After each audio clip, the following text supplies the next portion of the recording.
Hello students, how are you? I hope all are fine. Student, today we are going to discuss a new topic, that is heating effects of electric current. Revision video है electricity का, last revision video है।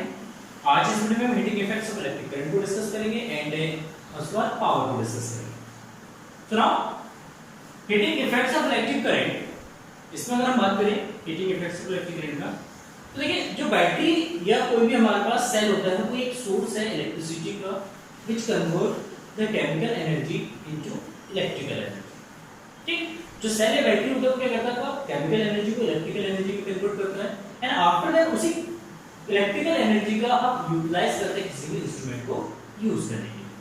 जब किसी instrument को या appliances को हम use करते हैं तो उसमें से जब करंट फ्लो होता है, जब वो इलेक्ट्रिकल एनर्जी फ्लो होती है, तो उस इलेक्ट्रिकल एनर्जी का वन पार्ट यूज होता है उसको यूटिलाइज करने में। जैसे आपका फैन है, तो फैन को यूटिलाइज जब हम कर रहे हैं तो कुछ एनर्जी जो है फैन को घुमाने में यूज हो रहा है एंड रेस्ट ऑफ एनर्जी जो है वो यूज होता है हीटिंग के फॉर्म में। जैसे आप देखेंगे फैन कभी भी रोटेट करते घूमता है और टाइम पे उसको टच करना बहुत ज्यादा हीट कर जाता है। तो इसका मतलब है कि जो इलेक्ट्रिकल एनर्जी बैटरी सप्लाई कर रहा है तो उस एनर्जी का दो पार्ट में यूटिलाइजेशन होता है। एक तो पार्ट क्या होता है, हीट में कन्वर्ट हो जाता है, जिसको हम एनर्जी लॉस कह रहे हैं। हीट के फॉर्म में जो भी एनर्जी कन्वर्ट होगा वो हमारा एनर्जी लॉस होगा, तो एनर्जी लॉस हो जाता है हीट के फॉर्म में। दूसरा पार्ट जो है वो यूटिलाइज होता है उसको परफॉर्म करने में। मतलब जो भी अगर बल्ब है तो बल्ब ब्लू करेगा तो एक पार्ट का यूटिलाइजेशन उसमें होगा। अगर फैन आपका वर्क कर रहा है तो फैन रोटेट कर रहा है तो उसको घुमाने में कुछ एनर्जी वहां पे कंज्यूम हो रहा है। तो इस तरीके से जैसे आपका टीवी है, टीवी में पिक्चर्स एंड ऑडियो क्वालिटी वगैरह आता है तो उसमें कुछ पार्ट यूटिलाइज होता है, बाकी रेस्ट ऑफ पार्ट जो एनर्जी जो है वो का हीट के फॉर्म में लॉस होता है। इस मींस यहाँ पे अगर इसको कंक्लूड करें, it means current, electric current जो है अगर वो किसी सर्किट में, किसी अप्लायंसेस में, किसी इंस्ट्रूमेंट में फ्लो होता है तो वो क्या हीट जनरेट करता है, हीट जनरेट करता है। मतलब अगर हमें हीट जनरेट करना है तो हीट जनरेट के लिए हम इलेक्ट्रिसिटी का यूज भी कर सकते हैं एंड करंट का इस इफेक्ट को ही हम कहते हैं heating effect of electric current. अगर हमारे पास ऐसा इंस्ट्रूमेंट है या ऐसा अप्लायंसेस है जो हाईली रेजिस्टिव है, जिसकी रेजिस्टेंस जो है बहुत ज्यादा है, या हमारे पास एक नाइक्रोम वायर है, इस नाइक्रोम वायर में क्या करेंगे, जब हम करंट फ्लो कराते हैं तो यहाँ पर जितने भी इलेक्ट्रिकल एनर्जी है वो इलेक्ट्रिकल एनर्जी पूरा कन्वर्ट हो जाता है किसके फॉर्म में, हीट के फॉर्म। तो प्योरली रेजिस्टिव जो सर्किट्स होते हैं उसमें हीट जो है बहुत ज्यादा अमाउंट में जनरेट होता है। जैसे आपका इलेक्ट्रिक हीटर है तो इलेक्ट्रिक हीटर में जब हम करंट फ्लो कराते हैं तो जितना भी इलेक्ट्रिक एनर्जी उसको सप्लाई किया जा रहा है या इलेक्ट्रिकल एनर्जी सप्लाई किया जा रहा है वो पूरा आपको कन्वर्ट कर देता है हीट के फॉर्म में। या जैसे आपका बल्ब है, ग्लो करता है तो हीट प्रोड्यूस करता है, हीट जनरेट करता है, तो वहां पे हीटिंग इफेक्ट आता है।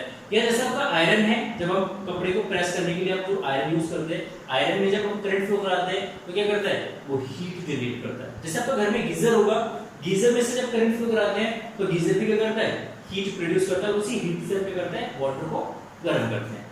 तो ये सारे इंस्ट्रूमेंट जो है आपके heating effects of electric current को वर्क करता है। So now how much heat is produced, मतलब कितना करंट हीट प्रोड्यूस हुआ उसको कैसे कैलकुलेट करेंगे, है ना, expression of heat. So let us suppose we have a circuit, purely resistive circuit of resistance R, and we have a battery of V volt. एक battery है V वोल्ट का and let us suppose इस circuit में I current flow हो रहा है circuit में, and ये जो रेजिस्टेंस है इसका वैल्यू जो है वो कितना है, R. Is it clear? So now next अगर हम यहां पे ऑब्जर्व करें इसको, so now work done to move Q charge from one terminal या positive terminal to negative terminal.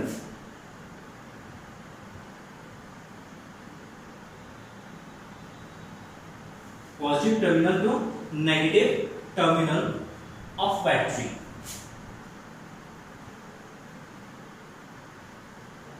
W is equal to, देखिए बैटरी के दोनों टर्मिनल के बीच पोटेंशियल डिफरेंस कितना है, V है, एंड पोटेंशियल डिफरेंस को हमने डिफाइन किया था W is equal to V is equal to W upon Q, and W is equal to what is V into Q।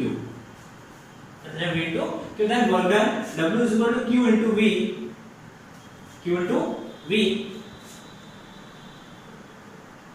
q into v, where q is the charge and v is the potential difference. So now what? Current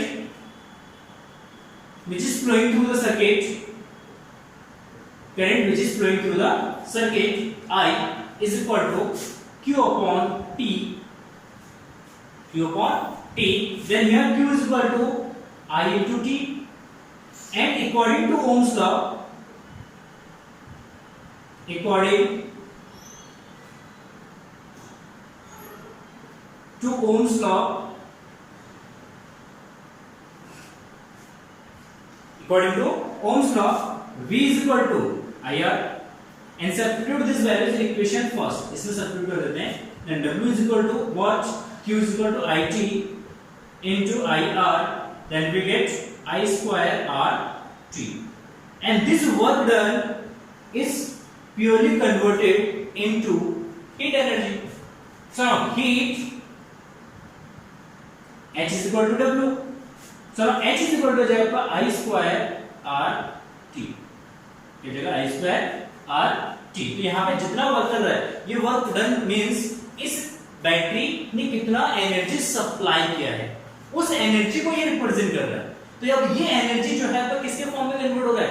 heat के form में. Purely resistive circuit है तो heat के form में convert हो जाएगा. And this work done is always equal to heat which is produced by this resistor or conductor, resistor or conductor. So now H is equal to I square RT, and this is called, this equation is called Joule's law of heating. Joule's law of heating. This law is called Joule's law of heating. सबसे पहले इसको joules में जो है observe किया था, joule ने इसकी स्टडी किया था, तो इसलिए इस इफेक्ट को हम कहते हैं joules law of heating and Joule's law of heating effect.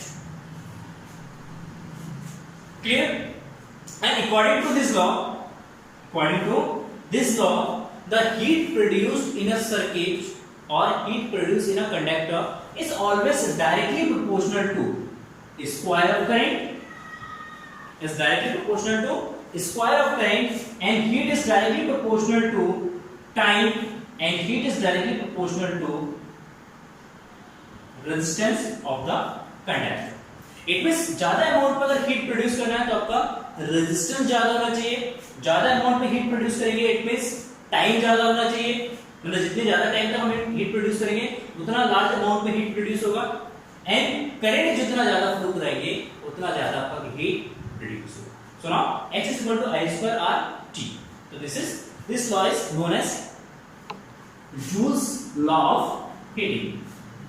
And इसी इक्वेशंस को अगर हम लिखेंगे तो अदर फॉर्म में भी लिख सकते हैं. H is equal to, and we know that I is equal to V by R. ये है V square by R into RT. Then V R से cancel. Then V square by R into T. This is the first equation. Next equation. heat के लिए हम ये वाला formula भी use कर सकते हैं. And H is equal to I square into R. R is equal to what? R के लिख सकते हैं इस वाले इक्वेशन से. यहाँ से R is equal to V by I. So now we get V upon I into T. So now I से I cancel हो जाएगा तो I V T. तो H is equal to I V T. ये हमारा एक next equation है. This is heating effect of electric current. Next is electric power.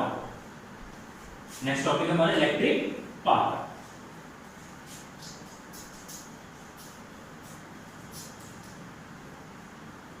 छोटा सा टॉपिक है, 2 से 3 मिनट में फिनिश हो जाएगा.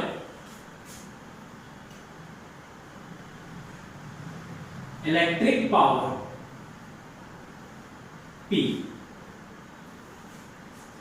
What is definition of electric power and what is mean of electric power? Electric power means it is a rate of consumption of electrical energy. Means कि कोई भी इलेक्ट्रिकल इंस्ट्रूमेंट्स है वो इलेक्ट्रिकल इंस्ट्रूमेंट किस rate से energy को consume कर रहा है. जैसे दो अलग अलग आपके पास इंस्ट्रूमेंट्स हैं, उसकी पावर रेटिंग डिफरेंट है। लेट अस सपोज एक की पावर रेटिंग 100 है, दूसरी की पावर रेटिंग 10 है, तो कौन ज्यादा एनर्जी कंज्यूम करेगा? जो 100 वाला है वो 1 सेकंड में 100 जूल एनर्जी कंज्यूम करेगा, जो 10 वाला है 10 वॉट वाला है वो 1 सेकंड में 10 जूल एनर्जी कंज्यूम करेगा। तो इलेक्ट्रिकल एनर्जी को डिफाइन किया गया है basically it is rate of change of work done, ऐसे कह सकते हैं, या rate of consumption of electrical energy of an electrical instrument is called electric power. Is it clear? मतलब कोई भी इलेक्ट्रिकल इंस्ट्रूमेंट किस रेट से, किस स्पीड से एनर्जी को कंज्यूम कर रहा है, उस स्पीड को, उस रेट को हम कहेंगे इलेक्ट्रिक पावर कहेंगे। ठीक है, तो इलेक्ट्रिक पावर को बेसिकली इसको मेजर करते हैं वॉट में, ठीक है, वॉट होता है इसका unit, and electrical power according to its definition that is W/Q।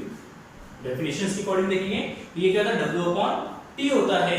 W/T is represent as rate of change in work done, या rate of change of work done, मतलब work done में कितना rate of change है, किस rate से work हमारा change हो रहा है, तो उसको भी हम क्या कहते हैं, वर्क पावर कहते हैं।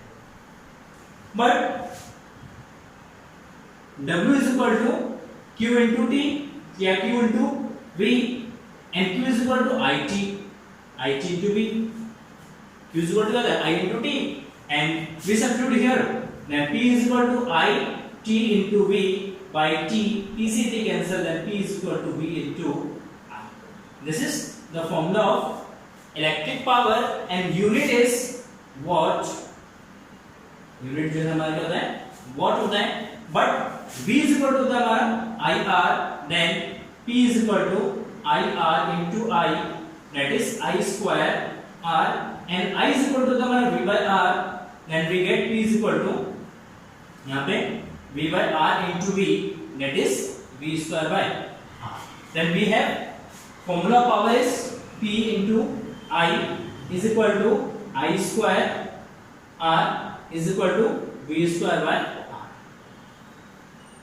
V square by R. हमारा पावर का फॉर्मूला हो जाएगा, and power is equal to energy upon time. ये भी हम यूज कर सकते हैं ये वाला formula. W means work done, work हमेशा किसके इक्वल होता है, एनर्जी के इक्वल होता है, एंड W को हम वर्क लिख सकते हैं, सॉरी W को हम एनर्जी लिख सकते हैं, तो energy by time, and energy is equal to energy power into time, watt second, and watt second को हम लिखते हैं जूल, लिखते हैं वॉट इनटू सेकंड को हम लिखते हैं जूल, क्योंकि एनर्जी का जो यूनिट होता है जूल होता है, जूल में उसको मेजर करते हैं। क्लियर? तो ये हमारा एनर्जी हो जाएगा। एंड इसके अलावा एक और छोटा सा इसमें टॉपिक आता है 1 kilowatt hours, 1 kilowatt hours, 1 unit, basically इसको कहते हैं 1 unit. 1 kilowatt hours is a unit of energy, basically it is a unit of energy. देखिए kilowatt is unit of power and hours is a unit of time, then power into time is equal to energy, so 1 kilowatt hours is a unit of energy. और इसको 1 unit भी कहते हैं, जैसे आपके घर में इलेक्ट्रिसिटी बिल आता है वो यूनिट के हिसाब से आता है। यूनिट मींस कि आपने कितना एनर्जी कंज्यूम किया है, आपने कितना एनर्जी कंज्यूम किया, तो एनर्जी कंजम्पशन जो मेजर किया जाता है वो आपका 1 किलोवाट आवर्स में मेजर किया जाता है, एंड इट इज 1 यूनिट। इसको डिफाइन किया गया है, लेट अस सपोज कि हमारे पास कोई एक ऐसा इंस्ट्रूमेंट, जैसे आपके घर में एसी है, वो कितना है 1 किलोवाट का इसका पावर रेटिंग है, लेट अस सपोज 1 किलोवाट है आपका एसी, 1 किलोवाट पावर का है, और उस एसी को अगर हम 1 आवर्स तक यूज करते हैं, ऑन करके छोड़ देते हैं उसको फुल रेंज में 1 आवर्स तक, तो 1 आवर में वो जितना एनर्जी कंज्यूम करेगा वो एनर्जी होगा आपका 1 kilowatt hours, and that is equal to 1 unit. तो किसके इक्वल होगा, 1 यूनिट के इक्वल, तो that is unit of energy. तो 1 किलोवाट आवर्स को अगर यूनिट एंड जूल में कन्वर्ट करेंगे, then we get 1 kilowatt hours, 1 kilo is equal to 10 to the 3 watt into hours, 36 second, 3600 second, then we get 3.6 into 10 to the power 3, इसको लिखिए 3.6 into 10 to the power 3 into 10 to the power 3 watt second, then 3.6 into 10 to the power 6 watt into second is equal to joule। watt into second is equal to joule, तो यहाँ पे watt into second is equal to joule, then we get 1 kilowatt hours is equal to 3.6 into 10 to the power 6 joule। ठीक है, तो 1 kilowatt hours को अगर आपको किस में कन्वर्ट करना होगा, जूल में कन्वर्ट करना होगा, तो उस केस में आपको इतने से मल्टीप्लाई। ठीक, तो this is last revision video of electricity. तो आई होप आपको electrical power and heating effects of electric current easily समझ में आ गया होगा। एंड अगर आपको समझ में आ गया वीडियो तो प्लीज एक लाइक कर दीजिए and thank you for watching this video and have a nice day, bye bye.